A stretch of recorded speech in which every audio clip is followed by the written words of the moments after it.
Hello friends, this is Dr. Aditi Jain and you all are welcome to my YouTube channel ज्ञान वारिधि।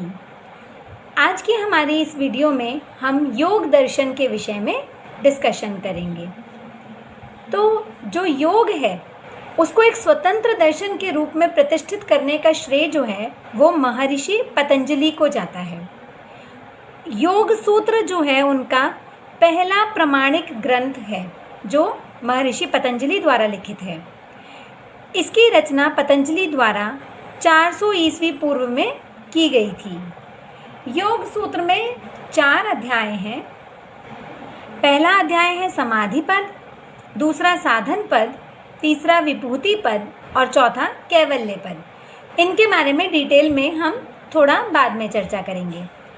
अब योग का जो शाब्दिक अर्थ है वो है जोड़ना।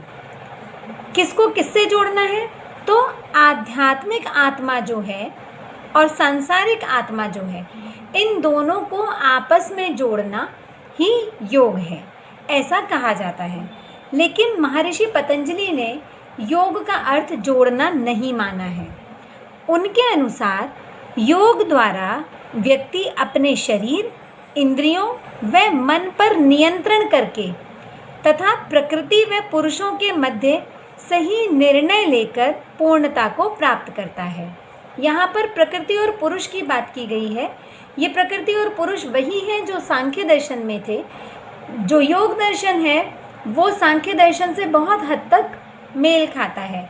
जो 25 तत्व सांख्य दर्शन में बताए गए हैं उन्हीं को मूलतः ये भी स्वीकार करते हैं योग दर्शन में, लेकिन उसके अलावा एक और तत्व ये मानते हैं जो है ईश्वर तत्व। तो कहीं कहीं इसको सेरेश्वर सांख्य के नाम से भी जाना जाता है। ऐसा नहीं है कि सांख्य में ईश्वर तत्व को नहीं माना गया, ईश्वर तत्व को माना गया, लेकिन ईश्वर की सत्ता को नहीं मानते थे कि ईश्वर के निमित्त से या कोई भी कारण है जो हमारी घटनाएं घटित हो रही हैं उसमें ईश्वर का कोई निमित्त या कोई योगदान नहीं है, ऐसा सांख्य का मानना है। बाकी डिटेल्स आपको मेरी सांख्य के ऊपर जो वीडियो है अगर आप उसको देखेंगे तो वहाँ से आपको बहुत अच्छे से समझ में आ जाएगा। और दूसरी बात इन्होंने जो कही कि अपने शरीर, इंद्रियों में मन पर नियंत्रण करना, इन चारों चीज़ों पर जब हम नियंत्रण कर लेते हैं और प्रकृति पुरुष के मध्य सही निर्णय को लेकर जब हम पूर्णता को प्राप्त करते हैं तो उसको योग माना है। दूसरे शब्दों में कहें तो चित्त की वृत्तियों के निरोध को महर्षि पतंजलि ने योग कहा है। जो हमारा चित्त है मतलब मन है, हमारी इंद्रियां हैं, जब हम उनके ऊपर कंट्रोल कर लेते हैं, मन, बुद्धि और अहंकार जिसको अंतःकरण भी कहा गया सांख्य में, उनको चित्त भी कहा गया, तो चित्त की वृत्तियों पर जब हम नियंत्रण कर लेते हैं, उनका निरोध हो जाता है, तो उस अवस्था को योग कहा गया है योग दर्शन में महर्षि पतंजलि द्वारा। इन वृत्तियों को योग में नाम दिए गए हैं प्रमाण, विपर्य, विकल्प, निद्रा और स्मृति। इन 5 वृत्तियों का निरोध ही योग है। अब हम हमारे योग सूत्र पर आ जाते हैं। योग सूत्र जो एक प्रमाणिक ग्रंथ के रूप में प्रचलित है, जो महर्षि पतंजलि द्वारा लिखा गया था, उसमें जो हमने 4 पदों की बात की थी, तो पहला है समाधि पद। उसमें 51 सूत्रों के द्वारा व्याख्या दी गई है और इसके अंदर योग का स्वरूप, उद्देश्य, लक्षण, चित्तवृत्ति निरोध के उपायों की चर्चा आदि की गई है। साथ ही ध्यान केंद्रीकरण का प्रारूप और उसके उद्देश्यों की भी विवेचना इस ही पद के अंतर्गत की गई है। अब आती है बात साधना पद की। साधना पद में 55 सूत्र हैं और इसमें समाधि के लक्ष्यों की प्राप्ति की चेष्टा की जाती है कि जो लक्ष्य हमारे समाधि में निर्धारित किए गए हैं उन लक्ष्यों की हम कैसे प्राप्ति करें। तो इसमें क्रिया योग, कर्मफल, उनका दुखात्मक स्वभाव, जो कर्म हमारे फल देते हैं उनका दुखात्मक स्वभाव है, और दुखादि चतुष्टयों आदि का वर्णन इस पद के अंतर्गत मिलता है। नेक्स्ट है हमारा विभूति पद। विभूति पद में भी 55 सूत्रों के द्वारा व्याख्या की गई है और इसके अंतर्गत उन उच्च शक्तियों का विवेचन किया गया है जिनको योग के द्वारा प्राप्त किया जा सकता है। और साथ ही इसमें योग की अंतरंग अवस्थाओं तथा योगाभ्यास जनित सिद्धियों का वर्णन है। मतलब योगाभ्यास करने के बाद जो हमारे अंदर सिद्धियाँ हमें प्राप्त हो सकती हैं जब हम योगाभ्यास करते हैं, उनका वर्णन और योग की जो अंतरंग अवस्थाएं हैं उनका सारा विवरण इस पद के अंतर्गत हमें मिलता है। कैवल्य पद, कैवल्य जैसे कि नाम से ही समझ में आ रहा है मोक्ष से रिलेटेड है, तो यहाँ पर मुक्ति के स्वरूप व परम आत्म की व्याख्या की गई है। चित्त वृत्ति निरोध के लिए महर्षि पतंजलि ने अष्टांग योग मार्ग का विवेचन किया, जिसमें अष्टांग जैसा कि नाम से ही समझ में आ रहा है कि 8 हमारे तत्व होंगे या 8 तरह का अभ्यास हम करेंगे जिसके द्वारा हम चित्त वृत्ति का निरोध कर सकते हैं। तो उसमें जो पहला हमारा अंग आता है वो है यम। यम को अगर हम समझें तो ये कहा जा सकता है कि मन, वचन और कर्म का संयम ही यम है, और उस यम को इन्होंने 5 भागों में विभाजित किया: अहिंसा, सत्य, अस्तेय, अपरिग्रह और ब्रह्मचर्य। यहाँ पर सत्य अहिंसा से मतलब है कि हमें हमेशा अहिंसा का पालन करना चाहिए, किसी के दिल को नहीं दुखाना चाहिए। सत्य का वाचन करना चाहिए। अस्तेय का मतलब है अचौर्य, चोरी नहीं करनी चाहिए। अपरिग्रह, अपनी आवश्यकताओं से अधिक किसी भी चीज़ का संग्रह संचय नहीं करना चाहिए। और ब्रह्मचर्य मतलब हमें ब्रह्मचर्य से रहना चाहिए। अब बात आती है नियम की। महर्षि पतंजलि के अनुसार नियम भी 5 प्रकार के हैं। अब नियम जो 5 हैं वो क्या है? शौच मतलब शुचिता से है, तन की मन की शुचिता। संतोष, जितना है उतने में ही संतोष रखें। तप, अपने आप को तपाएं। तप मतलब यहाँ पर धार्मिकता से है कि स्वयं के शरीर को और अपने आत्मा को तपाया जाए। स्वाध्याय, जो भी आप्त पुरुषों के द्वारा कहा गया है उसका स्वाध्याय करें। और ईश्वर प्राणिधान मतलब ईश्वर के प्रति विश्वास एवं श्रद्धा रखें। यदि ये नहीं रखते हैं तो योग साधन मार्ग का अनुसरण नहीं कर सकता है कोई भी व्यक्ति। अब बात करते हैं आसन की।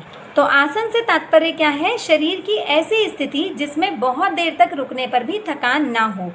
और आगे जो हमारे प्राणायाम है, प्रत्याहार, धारणा, ध्यान, समाधि, इन सब का जब हम प्रयास करें, इन सब को हम साधें अपने शरीर में, तो हमें उस आसन में बैठकर परेशानी का अनुभव ना हो।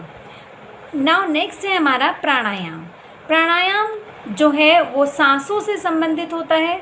हमें अपने सांसों पर कंट्रोल करना होता है प्राणायाम के अंदर। तो श्वसन क्रिया पर नियंत्रण हम कह सकते हैं प्राणायाम है। पूरक मतलब श्वास को अंदर की ओर खींचना, खींचकर थोड़ी देर रुकना है, वो है कुंभक। और फिर धीरे धीरे उसे बाहर निकालने की क्रिया को हम रेचक कहते हैं। नेक्स्ट है हमारा प्रत्याहार।